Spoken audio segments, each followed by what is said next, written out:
izzati hurmati mardumi yo'q karda omaday. Yagon keda muhtoj mutahamil. Xush omading Nurillajon Nuriddin To'ysan. салом дӯстон, ба канали мо обуна шавед ва бо лайку як комменти худ моро дастгирӣ кунед ва мо видеои омода намудаи имрӯзаи худро пешкашатон мекунем. рафтем. Бояд гуфт ки спонсори видеои имрӯзаи мо телеграм-канали либосҳои мардона мебошад, ки сифаташон олӣ ва нархашон дастрас мебошанд. Либосу пойафзолҳо аз Туркия, Доғистон ва тамоми шаҳрҳои Русия ва Тоҷикистон дастставка карда мешаванд. ёдрас мешавем ки либосҳои ин канал аз дигар каналҳо куллан фарқ мекунад. худи ҳозир дар омада обуна шавед ва шояд либосҳои болидаатонро аз он ҷо биёбед. силка дар комментария ва ё ба ватсапи рӯи экран буда нависед.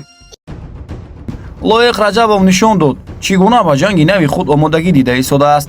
Варзишгари тоҷик Лоиқ Раҷабов дар ин рӯзҳо омодагии худро ба муҳорибаи чорум дар UFC давом дода истодааст. дар ин омодагӣ ба ӯ легендаи варзиши тоҷик Паурфилтер Толе Холназаров кӯмак карда истодааст.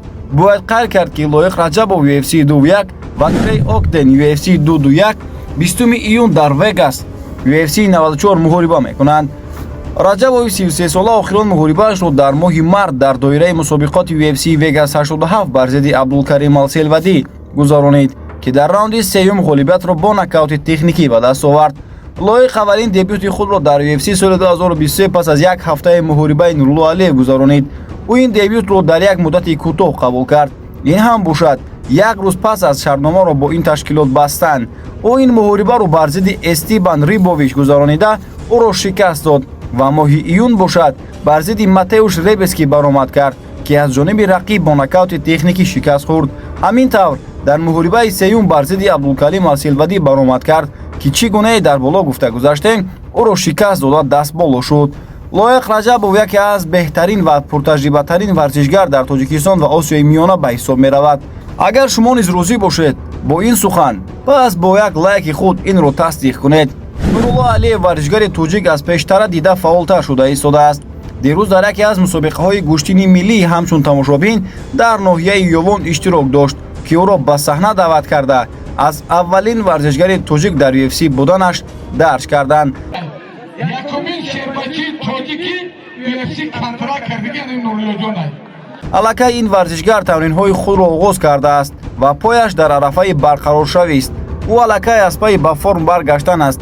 ба гуфти худи варзишгар бояд дар яке аз турнирҳои тобистони UFC баромад кунад. Нурулло аввалин варзишгари тоҷик аст ки ба UFC роҳ ёфт ва ғолибияти якуми худро бар зидди Рафаэл Алвес ба даст овард. дуюмин рақибро ба Нурулло дода буданд, ки ин Матеуш Ребески мебошад, аммо варзишгар дар вақти тамрин ҷароҳати вазнин бардошта ҷароҳӣ шуд.